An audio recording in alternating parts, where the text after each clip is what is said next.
Hindi bababa sa 20 wanted persons ang nadakip ng pulisya sa buong bansa simula pa lamang ng taon, habang libu-libong halaga ng ilegal na droga ang nasabat ng pulisya sa lalawigan ng Bulacan. Si Jap Regala, una sa balita. Sunod-sunod na operasyon na ang ikinasa ng Criminal Investigation and Detection Group o CIDG sa unang linggo pa lang ng taon sa buong bansa na nagresulta sa pagkakadakip ng mga individual na sangkot sa mga krimen. Sa ikinasang manhunt at iba pang operasyon ng CIDG, aabot sa 29 na wanted persons ang nadakip. Arestado rin ang isa sa most wanted person na may koneksyon sa isang kilalang grupo ng kriminal. Bukod dito, ilang hindi rehistradong armas din ang narecover, habang ilang individual ang nadakip dahil sa magkakaibang kaso. Arestado naman ang 22 individual sa magkakahiwalay na operasyon ng pulisya sa lalawigan ng Bulacan.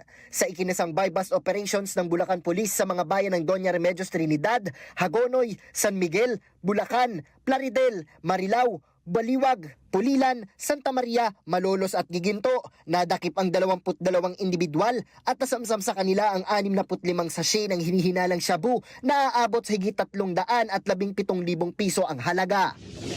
Timbog naman ang isang lalaki na sangkot umano sa iligal na droga sa Zambales. Sa ikinasang operasyon ng pulisya sa Barangay East Bahak-Bahak, Olongapo City, nadakip ang suspect at narecover sa kanya ang 2 sachet ng hinihinalang shabu at 4 na sachet ng hinihinalang marijuana na aabot sa higit 2 milyong piso. Ang suspect sa patong-patong na kaso. Nauuna sa balitang totoo at laging bago.